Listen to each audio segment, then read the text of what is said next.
வணக்கம். இது உங்கள் பிளாக்ஸி. 10 தோல்வி பழனிசாமி, பல்டி பழனிசாமி, அப்புறம் நம்ம பால்ராயில் பழனிசாமி அப்படின்னு சொல்லிட்டு நிறைய ஹேஷ்டேக்ஸ் ஓடிட்டுருக்கு. அந்த பழனிசாமி இபிஎஸ் அவர்களுடைய தேர்தல் பிரச்சாரத்தில் அவர் ஒன்று ஒளறி கொட்டியிருக்கிறாரு. நிறைய அது பேசுனது எல்லாமே ஒளர்னதுனாலும் இன்றைக்கி நம்ம ஒரு முக்கியமான டாப்பிக்கை வச்சு பேச போகிறோம். இதில் நிறைய பழைய வீடியோக்கள் எல்லாமே ஐயா மறந்துருப்பார், அதெல்லாம் நம்ம ஆட் பண்ணி பேச போகிறோம். அதில் உங்களுக்கு என்ன பிடிச்சிருந்துச்சு அப்படின்னு டைமிங்ஸோடு நீங்கள் போட்டிங்கன்னு வச்சுக்கோங்களேன் கமெண்ட்ஸில். மற்றவங்களும் அதை பர்டிகுலராக நோட் பண்ணி பார்க்குறதுக்கு வசதியாக இருக்கும். அதனால் கமெண்ட்ஸில் நீங்கள் கண்டிப்பாக அந்த டைமிங்ஸை நோட் பண்ணி போடுங்க. வாங்க வீடியோக்குள்ளே போகலாம். என்ன ஆரம்பிக்கலாமா இபிஎஸ் அவர்களே? சரி, என்ன பேசுங்க பேசுங்க.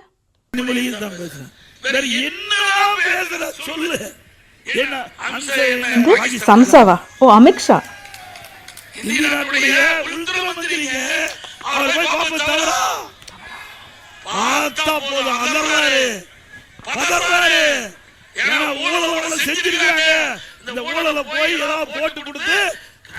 ஆபத்து வந்து விட வேண்டும் அந்த பயத்துலதான் இப்படிப்பட்ட வார்த்தையெல்லாம் வருது. இங்க நிப்பாட்டும். அமித்ஷா என்ன பாகிஸ்தான்காரரா அப்படின்னு கேட்குறாரு. எவ்வளோ ஒரு மட்டமான புரிதல். சரி, இந்த பாகிஸ்தான்காரரா அப்படிங்கிற டாப்பிக்கு இன்னும் உள்ளே போய் நம்ம டிஸ்கஸ் பண்ணலாம், டீகோட் பண்ணலாம்.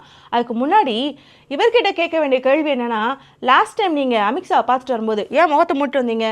உங்கள் கூற்றுப்படியே பாகிஸ்தான்காரனா விரோதி, தீவிரவாதி, பயங்கரவாதி அப்படின்னா அமித்ஷா என்ன பயங்கரவாதியா, தீவிரவாதியா, விரோதியா? எதுக்கு மூஞ்ச மூடிட்டு வந்தீங்க? நல்லா தைரியமான அமித்ஷா பார்த்துட்டு வந்தீங்க அப்படின்ட்டு வர வேண்டியதானே? சரி, இதில் என்னென்னா ஊழலை நாங்கள் போய் போட்டு கொடுத்துருவோம் அப்படின்னு சொல்லிட்டு பயப்படுறார் ஸ்டாலின் அப்படின்னு சொல்கிறாங்க. ஏன் நீங்கள் தான் போட்டு கொடுக்கணுமா? இந்த அறவேக்காடு ஐபிஎஸ் படிச்சிருக்கிறேன்னு சொல்லிட்டு ஒரு அண்ணாமலைன்னு அவங்க கட்சிக்காரனே இவ்வளோ பெருசுக்கு ஒரு ட்ரங்க் பெட்டியை தூக்கிட்டு டிஎம்கே ஃபைல்ஸ் அப்படின்னு சொல்லிட்டு நான் ஊழலை கொண்டு போய் அமித்ஷா கிட்டேயும் மோடிக்கிட்டேயும் கொடுக்க போகிறேன்னு சொன்னானே. அப்போவுமே ஒன்றுமே பண்ண முடியாத பிஜேபியால். ஏன்னா அங்கே ஒன்றும் இல்லை. நீங்கள் போய் சொல்லி போட்டு கொடுத்துருவீங்கன்னா உங்களை பார்த்து பயப்படுறாங்களா? ஆக்சுவலாக நீங்கள் ஏன் அங்கே ஓடி ஓடி போகிறீங்க அப்படின்னா உங்கள் பையன் மேலே நிறைய குற்றச்சாட்டு இருக்குது. அப்புறம் நீங்கள் உங்கள் சம்பந்திக்கு கான்ட்ராக்ட் வாங்கி கொடுத்து அதில் பல ஊழல்கள் அப்படின்னு உங்கள் மேலே இருக்குது. உங்கள் வீட்டுக்கு எங்கேயும் ஈடி வந்துடக்கூடாது, நீங்கள் உள்ளே போயிடக்கூடாது அப்படிங்கிறதுக்காக தான் இந்த 10 வருஷமாக அவங்க கூட கூட்டணியே வச்சுட்ருக்கீங்க. நீங்கள் ஸ்டாலின் அவர்களை பார்த்து, திமுகவை பார்த்து ஊழல் கட்சி, நாங்கள் ஊழலை கொண்டு போய் போட்டு கொடுத்துருவோன்னு. நீ யாரையா போட்டு கொடுக்க? போட்டு கொடுக்க நினச்சா யார் வேணால் போட்டு கொடுக்கலாமே. ஆக்சுவலாக உங்களுக்கு தான் திமுக திரும்ப வந்துருமோன்னு பயம்.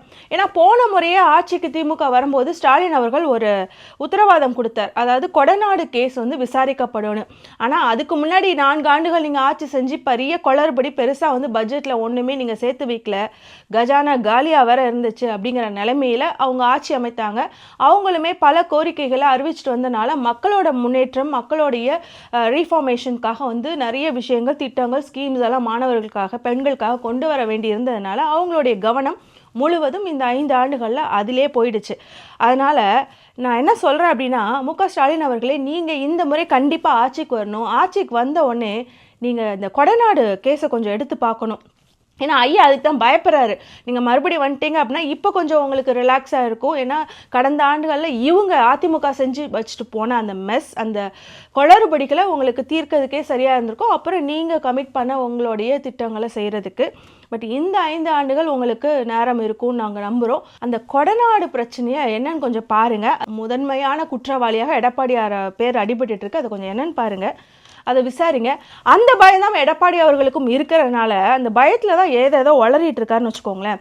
இன்னொன்று என்னென்னா, அதிமுக கட்சிக்காரங்க தங்கள் திராவிட கட்சிகள் அடையாளப்படுத்தி கொண்டாலும் பெரியாரையும் அண்ணாவையும் அவங்களுடைய முகப்பில் அவங்களுடைய பேனர்ஸ்லாம் வச்சுக்கிட்டு இருந்தாலும், அண்ணாயிசம் தான் எங்களுடைய கொள்கை அப்படின்னு சொன்னாலும் அப்படி அவங்க நடக்கிறவங்க இல்லை தான். அவங்களுக்கு பார்த்திங்கன்னா பழனிசாமியே ஐயோ சாரி முதலமைச்சர் இல்லையா, மரியாதை ஐயா இபிஎஸ் அவர்களே பார்த்திங்க அப்படின்னா நேற்று ஒரு இடத்துல பேசும்போது உதயநிதி ஸ்டாலினை சொல்கிறாரு, நீ பால்டாயில் குடிச்சிட்டு என்னைக்கோ போய் மேலே போய் சேர்ந்திருக்க வேண்டியவன் அப்படி. அந்த மேலே தான் எங்கள் கோட்ஸ். ஏன்னா தமிழர்கள் கடவுளை நம்பக்கூடிய நபர்கள் தான். பெரியாரோடைய மண், பெரியாரோடைய எல்லா கருத்துக்களையும் ஏற்றுக்கொண்டாலும் அவங்களுக்கு கடவுள் நம்பிக்கை அப்படிங்கிறது ஸ்ட்ராங்காகவே இருக்கும். அப்படி கடவுள் நம்பிக்கை இருக்கிற எக்கச்சக்க கோவில்கள் இருக்கிற இந்த தமிழ்நாட்டில் ஒரு விஷயத்தை வந்து பெரும்பான்மையாக நம்ப மாட்டாங்க. அதாவது இந்த சொர்க்கம் நரகம் அதெல்லாம் வந்து பெருசாக வந்து அது ஒரு கட்டுக்கதை மாதிரியாக தான் எல்லாரோடைய மனநிலையும் இருக்கும். நம்பி நம்பாமல் இல்லை முழுமையாக நம்பாமல் அப்படி தான் இருப்பாங்க. அப்போ இந்த மேலே போய் சேர்ந்துருப்பீங்க அப்படிங்கிறதே வந்து ஒரு விதமான நம்பிக்கை தான் வச்சுக்கோங்களேன், ஒரு மூட நம்பிக்கை. அது சங்கீத்தனமாக மாறிட்டு இருக்கிறாரு எடப்பாடியார் அப்படின்னு கூட எடுத்துக்கலாம். அந்த நம்பிக்கையின் அடிப்படையில் அதிமுக வந்து ஒரு திராவிட கட்சி கிடையாது, திராவிட சித்தாந்த கட்சி கிடையாது, பகுத்தறிவான கட்சி கிடையாது, பகுப்பாய்வு செய்யாது. அப்படியாப்பட்ட ஒரு கட்சி தான் அதிமுக. மூட நம்பிக்கைகளை நம்பக்கூடிய ஒரு கட்சி தான் அதிமுக. அப்படி இருக்கும்போது அவங்க வந்து நீ மேலே போய் சேர்ந்துருவ, சொர்க்கத்துக்கு போயிடுவ, நரகத்துக்கு போயிடுவேன் அப்படி நம்புவாங்க இல்லையா? அந்த கட்சியிலேருந்து நிறைய பேர் வந்து எடப்பாடி அவர்களுடைய செயல்பாடு பிடிக்காம, அம்மையாருடைய இறப்புக்கு நியாயம் கிடைக்காமல், முக்கியமாக இந்த கொடநாடு கேஸில் நியாயம் கிடைக்கல அப்படின்னு சொல்லிட்டு நிறைய பேர் வந்து வெளியில் வர ஆரம்பிச்சிருக்காங்க. அப்படி வந்தவங்கள அம்மையாருக்கு மிகவும் நம்பிக்கைக்குரிய நட்சத்திரமாக வாழ்ந்த ஓபிஎஸ் அவர்கள். இப்போ ஓபிஎஸ் அவர் என்ன நினைச்சிட்டு இருப்பாரு, இல்ல உண்மையான அதிமுக தொண்டர்கள்லாம் என்ன நினைச்சிட்டு இருப்பாங்க அப்படின்னா, அம்மாவுடைய ஆன்மா நம்மளுக்கு அதுலலாம் நம்பிக்கை இல்லை, அவங்க அப்படி நினச்சிட்டு இருப்பாங்க. அம்மாவுடைய ஆன்மா சாந்தி அடையணும் அப்படின்னா இந்த கொடநாடு கேஸை கண்டிப்பாக வந்து ஸ்டாலின் அவர்கள் கண்டுபிடிச்சே தீரணும், இதற்கான தீர்வை வாங்கி கொடுக்கணும் அப்படின்னு நினைப்பாங்க. அவங்கெல்லாம் வந்து ஸ்டாலின் அவர்களுக்கு தான் ஓட்டு போட வாய்ப்பு அதிகம். அதனால் ஐயா ஸ்டாலின் அவர்களே நீங்கள் மறுபடியும் வந்தீங்க அப்படின்னா, பழனிசாமி ஐயா பயப்படுறாரு உங்களை பார்த்து, இந்த கேஸை நீங்கள் தொற்றுவீங்களோன்னு, தயவு செய்து தொடுங்க, இந்த கேஸ்க்கு நீங்கள் கண்டிப்பாக தீர்வு வாங்கி கொடுங்க. இப்போ இந்த பாகிஸ்தான் அப்படின்னு சொல்லி மென்ஷன் பண்ணார் இல்லையா எடப்பாடியார், அவரோட புரிதல் அங்கே வரலாம். நம்ம இப்போது சுதந்திரம் வாங்குகிற அந்த காலகட்டத்தை ஒட்டி தான் இந்த இந்தியா பாகிஸ்தான்லாம். அதுக்கு முன்னாடி எல்லாமே இந்தியா தானே. இன்னுமே பார்த்தீங்க அப்படின்னா மதுரைக்காரங்க பாகிஸ்தானில் இருக்காங்கங்க குடிபெயர்ந்து. அதே மாதிரி பார்டரில் இருக்கிற இந்த பஞ்சாப் போன்ற மாநிலத்தோட அவங்களோட சொந்த பந்தங்கள்லாம் பாகிஸ்தானில் தான் இருக்குது. அதனால் பாகிஸ்தான்காரனை பார்க்குறதோ பேசுகிறதோலாம் அவ்வளோ பெரிய குற்றமெல்லாம் இல்லை. ஏன்னா நம்மளுடைய சொந்தக்காரங்க இன்னமும் அங்கே தான் இருக்காங்க.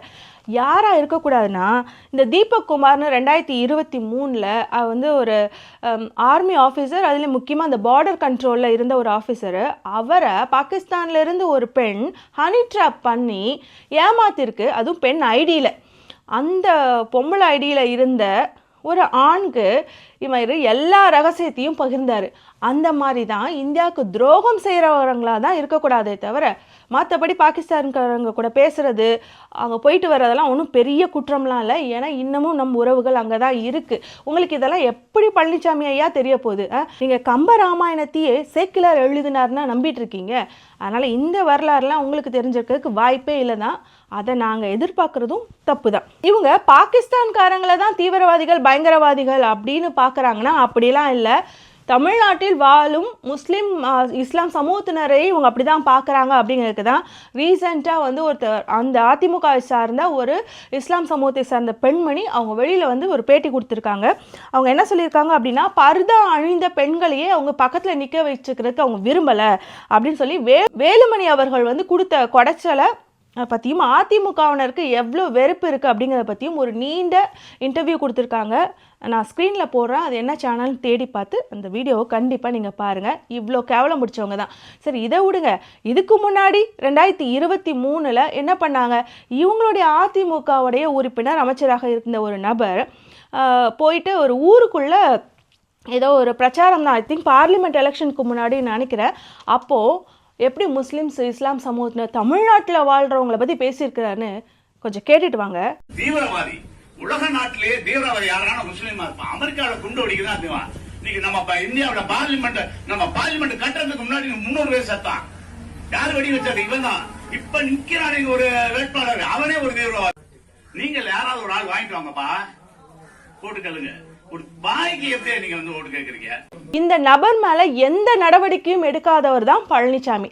இவங்களுக்கு எவ்வளோ இஸ்லாம் சமூகத்தினர் மீது வெறுப்பு, முஸ்லிம்ஸ்னாலே இவங்களோட பார்வை என்ன அப்படின்னு தெரிஞ்சுக்கிறது மூலமா இவங்களுக்கு சிறுபான்மையர் மீதும் எந்த விதமான பற்றுதலும் கிடையாது அப்படிங்கிற நம்ம புரிஞ்சுக்கணும். அதுக்கு தான் சிஏஏ திட்டம். சிஏஏ திட்டத்தை ஆதரித்து ஓட்டு போட்டவர்களும் இவங்க தான். சிஏஏ திட்டத்தை எதிர்த்து சட்டப்பேரவையில் இந்த இந்தியா கூட்டணிகள் எல்லாரும் சேர்ந்து ஒரு திட்டம் நிறைவேற்றினாங்க. அதுக்கு ஓட்டு போடாமல் எழுந்து வந்தவங்க பாஜகவினர், அவங்க கூடயே பின்னாடியே வந்தவங்க இந்த அதிமுகவினர். இவ்வளோதாங்க இவ்வளோதான் இவங்களுடைய யோகிதை, இவ்வளோதான் இவங்களுக்கு சிறுபான்மையர் மேலே பாசம் பற்று எல்லாம். எலெக்ஷன் வந்துட்டா போதும், அப்படியே சிறுபான்மையருக்கு நாங்கள் தான் எல்லாம் அப்படின்னு சொல்லிட்டு வந்துடுவாங்க. பணி ஓய்வு பெற்ற உதவி ஆய்வாளர், சாதாரண அல்ல, அவர் சப் இன்ஸ்பெக்டர் வந்து ஓய்வு பெற்றவர். அவர் பகிரங்கமாக வலைதளங்களில் அவர் வெளியிட்டிருக்கார். அது மட்டும் இல்ல, காவல்துறை அதிகாரிகிட்ட போய் புகார் கொடுத்தார், என் உயிருக்கு ஆபத்து ஏற்படுது, என்னை காப்பாற்றுங்கள் என்று. ஆனா யாருமே காப்பாற்றல. அடுத்த நாள் காலையில வீதியில சென்று கொண்டிருக்கிறார். தொழுகை முடிச்சு காலையில வீதியில சென்று கொண்டிருக்கும் போது எதிரிகளால் படுகொலை செய்யப்படுகிறார். இதுதான் சிறுபான்மை மக்களுக்கு பாதுகாப்பு கொடுக்கின்ற அரசாங்கம். சிந்திங்க. அவ்வளோதாங்க. அதாவது ஒரு இஸ்லாம் சமூகத்தை சார்ந்த ஒரு முன்னாள் உயர் அதிகாரி, காவல்துறையில் பணியாற்றியவர், அவர் வந்து தன்னுடைய உயிருக்கு ஆபத்து அப்படின்னு சொல்லிட்டு நிறைய மனுக்களும் லெட்டரும் வந்து ஸ்டாலின் அவர்களுக்கும் அப்புறம் அதிகாரிகளுக்கும் வந்து கொடுக்குறாரு. ஆனால் அவர் பாதுகாக்கப்படலை. மறுநாள் காலையில் அவர் இறந்துட்டார், அவர் கொண்டுட்டாங்க அப்படின்னு எடப்பாடியார் அவர்கள் சொல்கிறாரு. எந்த சம்பவமும் எனக்கு பர்சனலாக தெரியல, அதற்குள்ளே நான் போய் ஆராய்ச்சியும் பண்ண விரும்பல. ஆனால் மேலோட்டமாக பார்க்கும்போது ஒரு தனி நபருடைய மரணம், அவரோட உயிரை வந்து காப்பாற்றிருக்கணும், அவருக்கு பாதுகாப்பு கொடுத்துட்டு இருந்திருக்கணும், அதெல்லாம் சரி. அது அந்த சப்ஜெக்ட் கூட இன்னைக்கு போவேனா, எனக்கு சரியா தெரியாததுனால. பட் அது தனி நபர் ஒருத்தருடைய பாதுகாப்பு சம்பந்தப்பட்ட விஷயம். அவருக்கு இஸ்லாமியர் அப்படிங்கிற ஒரே காரணத்துக்காக அது இஸ்லாம் சமூகமாக்கி இஸ்லாமியர்களுக்கே திமுக எதிரி அப்படின்னு எடப்பாடியார் அவர்கள் பேசினா, இவர் சொல்றாரு இல்லையா, சமூக வலைதளங்கள்ல ஒரு வீடியோ, அவரை பற்றின வீடியோ சுத்திட்டு இருக்குது அப்படின்னு சொல்லிட்டு. ஏன் எடப்பாடியார் அவர்களை பத்தியுமே தான் ஒரு வீடியோ சுத்திட்டு இருக்குது. அதாங்க நம்ம எப்பயும் பேசுகிறது தான், அந்த அருந்ததி சமூகத்தை சார்ந்த அந்த காவல்துறையில் இருக்கக்கூடிய ஒரு நபரை, அவர் அருந்ததி சமூகத்தை சார்ந்தவர் என்பதுக்காகவே தன்னோட வீட்டுக்கு முன்னாடி சைக்கிளில் ஏன் மிதிச்சுட்டு போனேன்னு கட்டி வச்சு அடித்தார்ல எடப்பாடியார். அப்போது நம்ம எல்லாரும் என்ன நினைப்போம், எடப்பாடியார் ஒரு சாதி வெறியர், அப்புறம் ஒடுக்கப்பட்ட தாழ்த்தப்பட்ட சமூகத்தினர் என்பதற்காகவே அவர் மேலே வெறுப்பை அவர் வந்து உமிழ்ந்தார் அப்படின்னு எடுத்துக்க முடியுமா அப்படின்னு கேட்போம்ல நாங்கள்.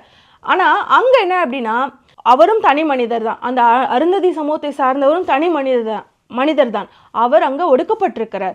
அங்கே தான் நீங்கள் தனி மனிதராக அவரை பார்க்கக்கூடாது. ஏன்னா அவர் ஒடுக்கப்பட்டதின் காரணமே அவர் அருந்ததியர், தாழ்த்தப்பட்ட சமூகத்தை சார்ந்தவர், நீ எப்படிடா என் வீட்டுக்கு முன்னாடி சைக்கிளில் போகலாம் அப்படின்னு கட்டி வச்சு அடிச்சிருக்கிறார் எடப்பாடியார். அதனால் இங்கே ஆக்சுவலாக பார்த்தீங்கன்னா தனி மனிதராக எடுத்துக்காமல் அந்த சமூகத்தை எடுத்துக்கிட்டு அருந்ததியர்களுக்கும் தாழ்த்தப்பட்ட மக்களுக்கும் எதிரானவர் எடப்பாடியார் அப்படின்னு சொல்லலாம் பாஸ். நீங்கள் எதிரியர் தான், நீங்கள் ஜாதி வெறியர் தான் சொல்லலாம். இவங்க கட்சியில் மன்னிக்கணும், இவங்களே பிஜேபி கூட தான் கூட்டணியில் இருக்காங்க. இந்த பிஜேபி கட்சியுடன் கூட்டணியில் இருக்கக்கூடிய இந்த ஜி.கே. வாசன் இந்த தேர்தலை ஒட்டி தேர்தல் பிரச்சாரத்தில் ஒரு விஷயத்த சொல்கிறார். என்ன சொல்கிறார் அப்படின்னா, கோவிலுக்கு உள்ள வராத நபர்கள் வாக்களிக்க அனுமதிக்கப்படக்கூடாது அப்படின்னு. இது வெறுமன நாத்திகர்களை மட்டும் சொல்லலைங்க, பெரியாரிஸ்ட், அம்பேத்கரிஸ்ட, இது சிறுபான்மை மக்களாகிய இஸ்லாமியர்களையும் கிறிஸ்தவர்களையும் குறிப்பிடுறது. ஏன்னா இந்து மதத்தை சார்ந்தவர்களும் சரி, இஸ்லாம் மதத்தை சார்ந்தவர்களாக இருக்கட்டும், கிறிஸ்தவராக இருக்கட்டும், மாற்று சமய கோவிலுக்கு ஏதாவது வேண்டுதல் இருந்துச்சு, இல்லைனா ஏதோ ஒரு காரணமாக இருந்தால் மட்டும்தான் போவாங்களே தவிர மாற்று மதத்தின் வழிபாட்டு தளங்களுக்குள்ளே போக மாட்டாங்க. அப்படி இருக்கும்போது கோவிலுக்குள்ளே வராதவங்க வந்து வாக்களிக்க கூடாது அப்படின்னா என்ன சொல்ல வராரு, மாற்று மதத்தை சார்ந்தவர்கள் ஓட்டு உரிமை இருக்கக்கூடாதுன்னு சொல்ல வராங்களா? இது கிட்டத்தட்ட பிஜேபி வாய்ஸ் இல்லையா? இவங்களை தானே உங்கள் கட்சிக்குள்ளே நீங்கள் கூட்டணியில் வச்சிருக்கீங்க. இவரை நீங்க வந்து உங்களுக்கு சீட்டு கொடுக்க முடியாது அப்படின்னு ஏதாவது அறிவிச்சிங்களா, இல்லைனா இதற்கு ஏதாவது மறுப்பு தெரிவிச்சிங்களா? இதுல இருந்து என்ன புரியுது அப்படின்னா, அதிமுகவினர் தொடர்ந்து சிறுபான்மையினருக்கு எதிரான செயல்களில் தான் ஈடுபட்டு இருக்காங்க. கேட்டா சிஏஏ திட்டத்துக்கு வந்துட்டு ஒப்புதல் கொடுத்துட்டு வந்துட்டு யாருக்காவது பாதிப்பு ஏற்பட்டுதுன்னா சொல்லுங்க, யாருக்கு பாதிப்பு ஏற்பட்டது, முஸ்லிம்களுக்கு இங்க எங்க பாதிப்பு அப்படின்னு கேட்டவர் தான் எடப்பாடியார். இவங்களுடைய யோகிதை இவ்வளவுதான். வெறுமன சிறுபான்மையினர், அதாவது இஸ்லாம் சமூகத்தினருக்கு மட்டும் எதிரானது கிடையாது அதிமுக, பெண்களுக்கும் எதிரானவர்கள் தான் இவங்க. அதாவது பொள்ளாச்சியோட ஆடியோ வீடியோஸ் அத்தனை ரிலீஸ் ஆகியும் அவங்க மேல எந்த ஆக்ஷனுமே எடுக்காம இருந்தது தான் இந்த எடப்பாடியாரோடைய ஆட்சி காலம் அப்படிங்கிறது. அதை தாண்டி அதே மாதிரி விவசாயிகளுக்கு எதிரான சட்டத்திலையும் அதிமுக பிஜேபிக்கு ஆதரவாக கையெழுத்தில் போட்டுட்டு வந்துச்சு. பாஜகவினர் என்ன விதமான ஒரு நரேட்டிவ் வந்து செட் பண்ணாங்க அப்படின்னா, அவங்க கூலிப்படையை சார்ந்தவர்கள் எல்லாம் ஒன்னா கூடி விவசாயிகள் அப்படிங்கிற அடையாளத்தில் போராட்டம் நடத்திட்டு இருக்காங்க அப்படிங்கிற நரேஷனை செட் பண்ணாங்க. அதுக்கு சற்றுமே வாய் திறக்காத, எந்தவித எதிர்ப்பும் தெரிவிக்காத இந்த ஏழை மகன் விவசாயி எடப்பாடி அவர்கள் விவசாயிகளுக்கும் துரோகி தான், எதிரானவர் தான். இந்த கட்சியே அப்படிதான் நடந்துட்டு இருக்கு. ஆனா இந்த அதிமுகவினர், முக்கியமா எடப்பாடி அவர்கள் கையை நீட்டி யாரை குற்றச்சாட்டுறாரு அப்படின்னா சிஎம் ஸ்டாலின் அவர்களை. அதுவும் என்ன மாதிரியான குற்றச்சாட்டு அப்படின்னா, இவர் இஸ்லாம் சமூகத்திற்கு எதிரானவர்னு. ஏன் இந்த பயம் அப்படின்னா 2024 இந்த சிஏஏ திட்டத்துக்கு இவங்க கையொப்பம் போட்டுட்டு வந்ததே ஒரு பெரிய மரண அடி தான். அதுக்கப்புறம் அந்த ஒரு வீடியோ ஒன்று பார்த்தீங்க இல்லையா, அவங்கள வந்து பயங்கரவாதிகள் குற்றவாளிகள்னு அவங்க அதிமுக சார்ந்தவரே பேசினார். அவர் மேலே எந்த ஆக்ஷனுமே எடுக்கல. இந்த மாதிரி நிறைய விஷயங்கள் காரணமாக தான் இந்த 2024 பார்லிமெண்ட் எலெக்ஷனில் மண்ணை கவுனது. இப்போ பயம் வந்துருச்சு. அதனால் இப்போ இஸ்லாம் சமூகத்தினரை எப்படியாவது தன் பக்கத்தில் ஈர்த்தே ஆகணும் அப்படிங்கிறதுக்காக தேடி பார்த்தும் எந்த பாயிண்ட்டும் இல்லாமல் ஒரு இன்வேலிட் பாயிண்டான அந்த போலீஸ் அதிகாரி இறந்து போனதுக்கு காரணம் சிஎம் ஸ்டாலின் அவர்களுடைய அஜாக்கிரதை, பாதுகாப்பு கொடுக்கல அப்படின்னு. அது ஒரு தனி மனிதருடைய மரணம். சரி, இப்போ என்ன அப்படின்னா சிஎம் ஸ்டாலின் அவர்கள் மேலே எப்படி இஸ்லாம் சமூகத்தினர் என்ன மாதிரியான மதிப்பு மரியாதை வச்சுருக்காங்க, சிஎம் ஸ்டாலின் அவர்கள் என்னெல்லாம் பண்ணியிருக்காங்கன்னு நம்ம பார்க்கணும் இல்லையா. இந்தியன் யூனியன் முஸ்லீம் லீக் அவங்க வந்து ஒரு மாநாடு நடத்துகிறாங்க. அந்த மாநாட்டில் அவங்க நிறைய கோரிக்கைகள் வைக்கிறாங்க. அந்த கோரிக்கைகள் ஒவ்வொன்றும் கேட்டதற்கு பின் ஸ்டாலின் அவர்கள் வந்து பேச வராரு. அப்போது சிஎம் ஸ்டாலின் சொன்ன வார்த்தை என்ன தெரியுமா, இவங்க சொன்ன அத்தனை கோரிக்கைகளும் எடுத்துக்கிறேன், அதோடு சேர்ந்து இந்த 5 புதிய கோரிக்கைகளையும் நான் உங்களுக்காக செஞ்சு கொடுக்குறேன் அப்படின்னாரு. அந்த வீடியோவை நீங்க பாருங்க. வணக்கம். இந்த மாநாட்டில் 5 முக்கிய அறிவிப்புகளை உங்களுக்காக உங்களின் ஒருவனாக வெளியிட விரும்புகிறேன். முதலாவது அறிவிப்பு, தமிழ்நாடு வக்ஃப் வாரியத்தில் பதிவு பெற்றுள்ள 1537 உலமாக்களுக்கு 3000 ரூபாய் ஓய்வூதியமும் 44 உறுப்பினர்களுக்கு குடும்ப ஓய்வூதியம் 1500 ரூபாயும் இப்போ வழங்கப்படுது. இனி 5000 ரூபாய் ஓய்வூதியமாக 2500 ரூபாய் குடும்ப ஓய்வூதியமாக உயர்த்தி வழங்கப்படும். இரண்டாவது அறிவிப்பு, உலமாக்கள் நல வாரியத்தில் 15060 உலமாக்கள் இருக்காங்க. முதற்கட்டமா இதுல 1000 உலமாக்களுக்கு இருசக்கர வாகனம் வாங்குறதுக்கான அரசு மானிய தொகை 25,000 ரூபாயிலிருந்து 50,000 ரூபாயாக உயர்த்தி வழங்கப்படும். மூன்றாவது அறிவிப்பு, ஏற்கனவே சென்னை மற்றும் மதுரையில சென்னை மற்றும் மதுரையில பக்த் தீர்ப்பாயம் செயல்பட்டு வரக்கூடிய நிலையில கோயம்புத்தூர் மாவட்டத்திலே கூடுதலா ஒரு வக்ஃப் தீர்ப்பாயம் அமைக்கப்படும். நான்காவது அறிவிப்பு, கல்லறை தோட்டம் மற்றும் கபரிஸ்தான்கள் இல்லாத இடங்கள்ல மாநகராட்சிகளால அரசு நிலம் தேர்வு செய்யப்பட்டு அவை அமைக்கப்படும். ஐந்தாவது அறிவிப்பு, அரசு உயர்நிலை மற்றும் மேல்நிலை பள்ளிகள் இருக்கக்கூடிய 10 உறுதிமொழி ஆசிரியர் காலி பணியிடங்கள் நிரப்பப்படும். இந்த அறிவிப்புகள் எல்லாம் மகிழ்ச்சி தானே அண்ணா? உங்களை தான் கேட்கிறேன். மகிழ்ச்சி தானே? மகிழ்ச்சி. மீது இருக்கும் கோரிக்கைகளும் படிப்படியாக ஆனால் உறுதியாக நிறைவேற்ற